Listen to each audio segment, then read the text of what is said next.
Welcome to Talk Law Radio with attorney Todd Marquardt of the Marquardt Law Firm at marquardtlawfirm.com. Welcome back to Talk Law Radio. I'm Todd Marquardt here on 9:30 a.m. The Answer.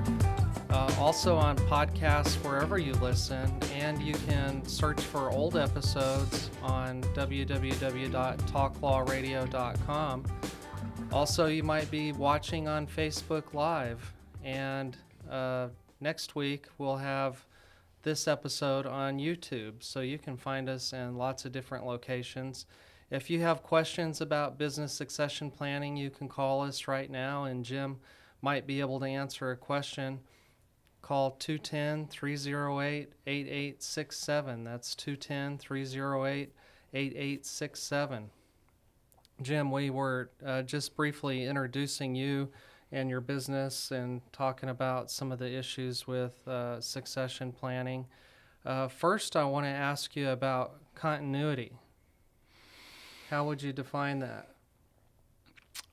I would define it as the plan that helps protect what is typically your largest asset if you're a business owner. And it is the plan that covers everything, not just where the stock goes or the life insurance goes. Those are tools. It's not a plan. Continuity plan is something that outlines everything from what does your receptionist say tomorrow or Monday if something happens to you, Todd, in your firm, to what is being communicated to the public, what's being communicated to your clients, how are your key executives being communicated to, do they know that there's a plan? Because absent all of these comes chaos. Mm-hmm. And the single thing that I have seen take and save a business in the event something happens from a continuity standpoint is not the shareholders agreement, and it's not the life insurance. Those are very helpful tools. But it is the emergency operating plan that outlines who does what, who communicates what. You have proactive communication instead of reactive communication. And it's absolutely critical because absent that, think about your largest client calling your firm on Monday after you've been hit by a bus, and your receptionist opening comments after they find out about your passing is, I don't know if we're going to be able to get your estate plan done or probate or whatever. That's not helpful for your law firm or your business. Same thing with your key executives.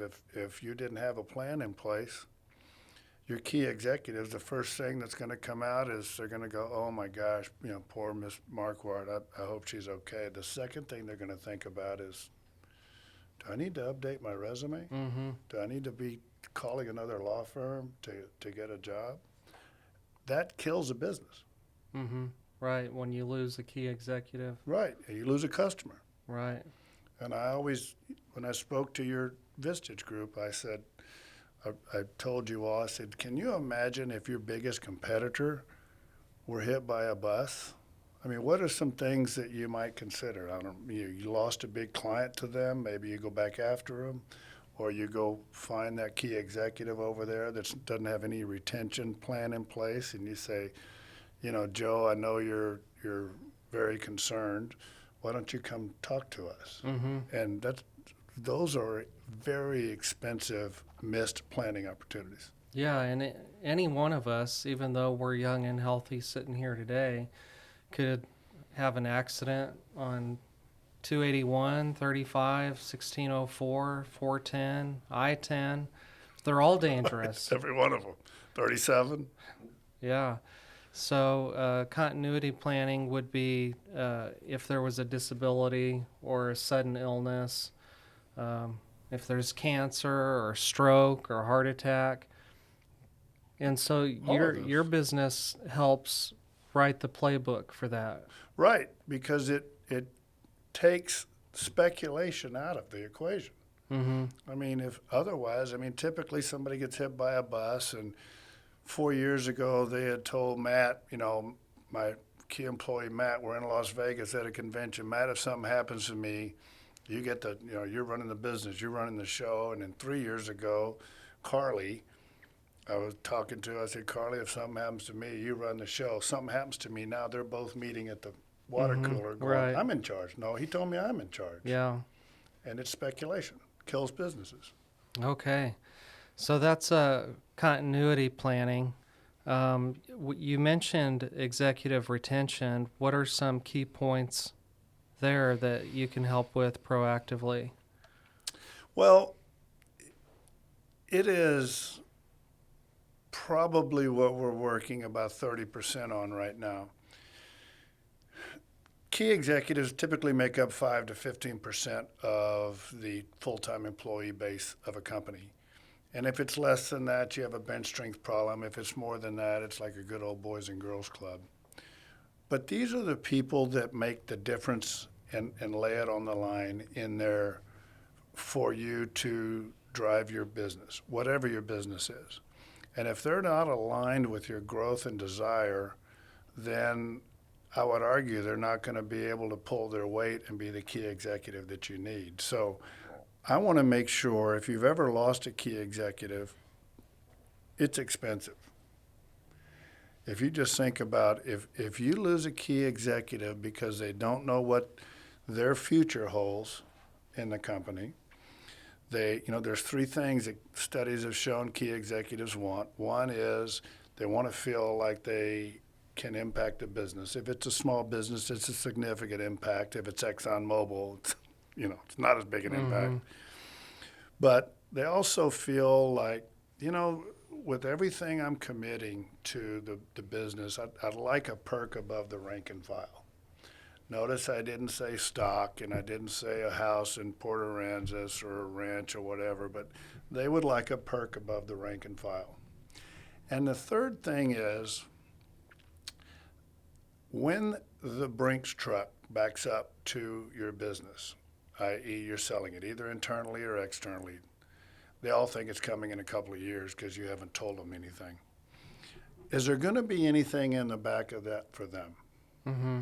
When they're unloading pallets of money, is there going to be like a little sack laying around? And if you can satisfy those, they'll stay with you forever. If you don't, they're always subject to be picked off. Right. Okay, so that's executive retention. Okay, next, let's talk about that word succession. What does that mean to you? The transition of a business to the next group of owners. And it's going to happen, either by design or by default. That's why we've trademarked that, because if you think about it, just use a twin person analogy. If you had a twin brother who had exact same business, exact same family, exact same objectives, personal assets, everything were identical, and your twin brother came up with a well thought out plan of how they were someday going to leave the business with a robust plan that in case they get hit by a bus doesn't destroy the family or the business, and you just keep doing what you're doing, who's more likely to accomplish their objectives? Them. Right, every time. Yeah, that's how planning goes for anything, even if you're planning your vacation. Correct. It's one thing if you're going to drive, to Cotulla. You don't probably need a map for that. But if you're going to drive to Ogden, Utah, you're probably going to put it in Waze. And all Waze is a planning tool that tells you how to get there. And when there's a wreck, it tells you how to go around it. So, for lack of a better expression, that's the key. You help in the same way. Yes. Okay, the next thing is exiting, and that's sort of related to continuity, but I liked what you said one time, exiting the business in style. Well, again, everyone's going to exit.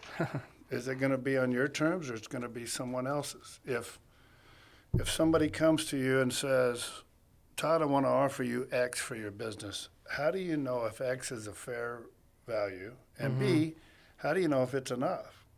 And there's a reason. The M&A world, mergers and acquisition world, I think 30% of deals get nuked because the seller didn't know their number. They didn't know what they needed Mm-hmm. because there was no plan. It was a prayer. And sometimes people have, they have luckily created such a unique business that they got, $100 million for it. But a lot of the time, because there is no plan on how you're someday going to exit, people just keep accumulating. Yeah. Okay, so when you say exiting in style, that would include knowing your numbers ahead of time. Is that why you offer the planning consultation to sort Yes. of tell a business owner how you're going to find out what the value is? I had a business owner in the Dallas-Fort Worth area who we were working with for 12 years. We still are on the personal side now, but he's exited. And he said, I heard what all you do, but I want you to figure out how to make sure that I have planned for an exit and I know when I can exit. I want to make sure that my family doesn't get destroyed or my key execs don't get destroyed if I get hit by a bus or pass away prematurely. And I want to make sure that I have no risk of running out of money. Virtually no risk. Yeah. So I contacted him in August of 19 and said, Joe, you're there. Your personal wealth has been aligned with your exit. You can now exit now, and you have a 96% chance of never running out of money between now and age 100. So he exited actually in the middle of the pandemic the following year, but we had a dinner in December to celebrate the exit of the business. And his wife said to me, she goes, I can't imagine where we would be had we not met you 12 years ago and done this planning, but I don't feel that we would be here celebrating tonight.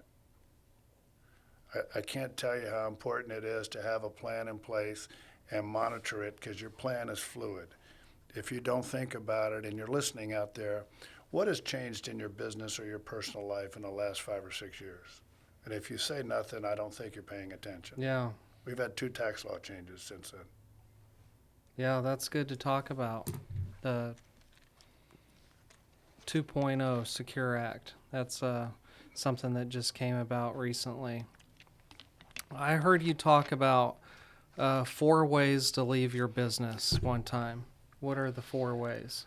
Well, I started out by saying Paul Simon said there's 50 ways to leave your lover, but I will tell you that there's really only 4 ways to leave your business. Now, before everybody starts calling in questioning this, I want you to hear me out. The first is the pine box. That's the Grim Reaper exit plan, that you get hit by a bus, incapacitated, premature death. The second one is an inside transfer, whether it's to private equity where you sell a portion of it, or to your family members or key executives, whomever it is. That's the second one. And that underneath that falls ESOPs and a variety of those things. So there's multi-options within each of these. The third one is a sale to a third party. And absent a plan for the next generation, the sale to a third party is where most of the money is created. And the fourth one is the no-sell, buy-sell, which I can talk about after the break. But I will tell you that the no-sell, buy-sell is this not very smart concept of you just go keep your law practice and you and your wife go down to Port Aransas and just retire down there and don't sell out of your practice. Mm-hmm. That's not one I would suggest. Okay. We're about to take a break. When we come back, we'll be talking about the Sinners and Saints segment, and we'll also continue talking to Jim about exit and succession planning. So stay tuned. This has been Talk Law Radio with attorney Todd Marquardt, brought to you by the Marquardt Law Firm. You can learn more at marquardtlawfirm.com. And be sure to listen to the full Talk Law Radio show Saturday mornings at 11 on 9:30 a.m. The Answer. Each week, attorney Todd Marquardt talks about the law. His mission with the Talk Law radio show and podcast is to help you discover your legal issue blind spots. In the beginning, God had one law. Don't eat from the fruit of that tree. Then came the 10 Commandments. Now we have federal, state, and municipal lawmakers that won't stop creating new laws. Laws that might impact you without you knowing it. Listen to the show and drop a line on Facebook or email host@talklawradio.com and let the host know what you think of the show, the topics you want to hear, and whether you want to be a guest.